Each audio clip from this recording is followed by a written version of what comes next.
Alors, nous sommes ici sur le site en construction de la station d'épuration de Longueuil. Je suis Amélie Boutier, directrice générale adjointe de la communauté de communes Terroir de Caux, en charge de l'ensemble des projets techniques de la collectivité.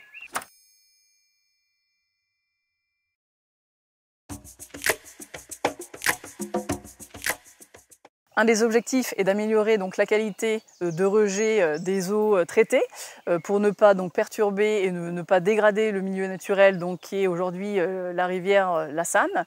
Et donc tout ceci en mettant en place un réseau d'assainissement conforme et une station d'épuration appropriée.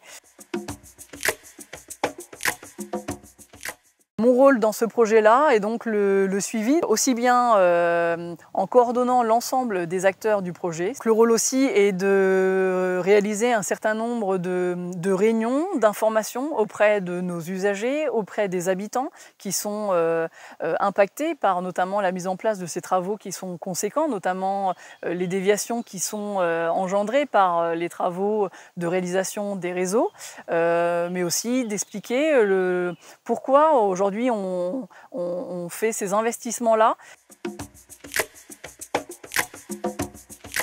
La création d'une station d'épuration de 4300 équivalents habitants sur le site de la commune de Longueuil et donc la création de plus de 30 km de réseau permettant la collecte de plusieurs communes. Et l'objectif de l'ensemble de ces opérations-là est la déconnexion de 5 sites aujourd'hui épuratoires qui sont défaillants ou aujourd'hui qui créent des nuisances sur le milieu qui ont été identifiées. Et en parallèle de tout ça, la création d'un réseau d'assainissement permettant donc de collecter l'ensemble des effluents de la basse vallée de la Sanne à un même site épuratoire. Donc la collectivité a souhaité aussi donc, la mise en place d'une station d'épuration donc vertueuse d'un point de vue énergétique et développement durable. Donc c'est notamment par la mise en place de panneaux photovoltaïques qui permettront de produire une énergie et donc de l'utiliser au sein même de la structure.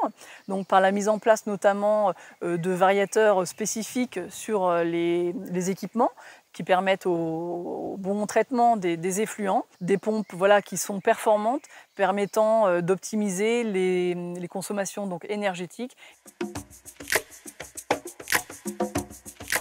La collectivité a souhaité mettre un volet aussi pédagogique à l'ensemble de cette opération-là.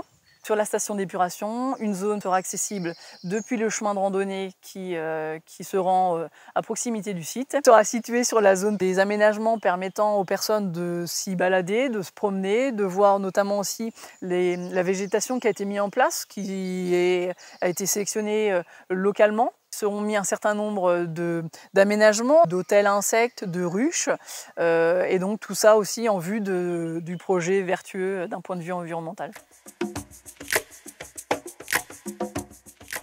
En 2050 aussi, l'enjeu c'est le cycle de l'eau. Clairement, c'est l'importance de rejeter donc, au milieu des eaux conformes pour permettre la préservation donc, du milieu et notamment au vu des compétences en eau potable de préserver la ressource qui est vitale aujourd'hui et dont l'avenir quelquefois peut être incertain.